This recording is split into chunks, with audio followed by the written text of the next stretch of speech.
Idineklara po ni Pangulong Bongbong Marcos ang National Day sa Mourning mula Abril 23 hanggang Abril 26 bilang paggunita po yan sa pagpanaw po ni Pope Francis. Ayon sa Presidential Communications Office, ibababa sa half-mast ang mga watawat sa lahat ng gusali at pasilidad ng gobyerno sa loob at labas ng bansa. Kinumpirma rin ni Palace Press Officer Undersecretary Attorney Claire Castro na dadalo si Pangulong Marcos at First Lady Liza Marcos sa libing ng Santo Papa sa darating na Sabado sa Vatican. Aniya, kaisa ang Pilipinas sa pagdadalamhati sa buong Roman Catholic community sa mundo sa pagpanaw ng Santo Papa. Tinuligsa naman ni Vice President Sara Duterte ang pagbebenta ng Department of Agriculture ng 20 pesos kada kilo ng bigas sa Visayas na tinawag ng isang pambubudol na may layuning makakuha umano ng boto para sa mga kandidato ng Administrasyong Marcos Jr. Giniit po ni Duterte kung tunay ang layunin ng programa, dapat itong ipatupad sa buong bansa. Matatanda ang naunang sinabi ni DA Secretary Francisco Chu Laurel na uumpisahan muna ito sa Visayas at saka ipatutupad kalaunan sa buong bansa. Target kasi ng Department of Agriculture or DA na ang pagbebenta ng 20 pesos kada kilo ng bigas ay hanggang 2028. Pinasaringan din niya ang National Food Authority or NFA na baka raw hindi makain ang nasabing murang bigas. Hindi naman maiwasang magduda ni Duterte sa timing ng pagpapatupad nito lalo't nalalapit na ang halalan. Sa ngayon, wala pang tugon ang Department of Agriculture at NFA sa mga pahayag ni Vice President Sara Duterte. Inihayag naman ng Bangko Sentral ng Pilipinas or BSP na ilalabas na sa mga susunod na araw ang bagong transfer fee para sa electronic at online banking.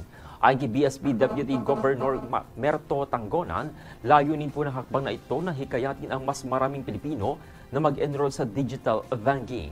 Aniya, isa sa mga dahilan kung bakit nagdadalawang isip ang ilan ay ang matataas na sigil sa transfer fee.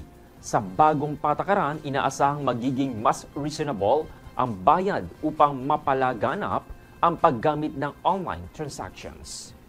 Natigil naman ang distribusyon o pamamahagi ng scholarship assistance sa mga estudyanteng scholar ng lalawigan ng Batangas nitong Miyerkules, Abril 23 matapos bawiin ng COMELEC ang naunang ibinigay na exemption para sa aktibidad. Ayon po sa opisyal na pahayag ng Pamahalaang Panlalawigan ng Batangas, nakapagsimula ng pamamahagi sa mga scholar mula sa Batangas Province Science High School at iba pang maintainers nitong Miyerkules ng umaga, alinsunod sa exemption mula sa COMELEC noong April 7. Subalit bandang alas 10 ng umaga, nakatanggap ang Office of the Provincial Governor ng bagong liham mula sa COMELEC Provincial Office na binabawi ang nasabing pahintulot. Dahil dito agad ipinatigil ang pamamahagi at ipinabatid ito sa mga nakaschedule pa lamang. Gayon din sa mga nasa venue na. Ang hakbang ay bahagi po yan ng mas malawak na suspension ng COMELEC sa mga programang tulad na lamang ng AICS, Cash for Work, Job Fair at iba pa bilang pagsunod po yan sa mga alituntunin ngayong election period. Nanawagan naman ang Pamahalaang Panlalawigan ng pangunawa mula sa publiko at iniyak ang kanilang pagsunod sa batas at mga direktiba ng pambansang ahensya. Inalis naman ang mga simbolo ng Santo Papa mula sa Minor Basilica at Parish of St. Martin of Tours. Itong Miyerkules, Abril 23, kasunod po yan ang pagpanaw ni Pope Francis noong Lunes, Abril 21. Pinangunahan po ni Reverend Father Bernard Aguila, Rektor at Kura Paroko, ang pagtanggal ng obrakulum at tinti ng bulong, mga simbolo ng ugnayan ng Basilika sa Santo Papa. Bilang bahagi ng interregnum, ang panahong pagitan ng pagkamatay ng Santo Papa at ng paghalal ng kapalit. Ang utos ay mula po yan sa Archdiocese of Lipa na nag-aatas din ng kaparehong hakbang sa isa pang minor basilica sa Batangas City. Asahan po ang maulap na kalangitan ng may kalat-kalat na mga pag-ulan sa bahagi po ng Zamboanga Peninsula, Sorsogon, Davao Occidental, Basilan, Sulu at Tawi-Tawi. Ngayong araw po bunsod po yan ang epekto ng umiiral na Intertropical Convergence Zone or ITZZ. Ayon po yan sa 4 o'clock AM weather forecast ng Pag-asa. Ang ITZZ po ay kilala po yan sa pagdadala po ng mga maulap na panahon na may kasamang mga thunderstorm at pag-ulan sa mga apektadong rehiyon. Samantala, ang natitirang bahagi naman po ng Mindanao ay makakaranas din po yan ng mga bahagyang maulap hanggang sa maulap na kalangitan na may mga pabugso-bugsong ulan o thunderstorm, dulot pa rin po yan ng parehong weather system. Sa kabilang banda, ang bahagi naman po ng Metro Manila at nalalabing bahagi po ng ating bansa ay makakaranas naman ng bahagyang maulap hanggang sa maulap na kalangitan na may mga posibilidad po ng mga pag-ulan o thunderstorm.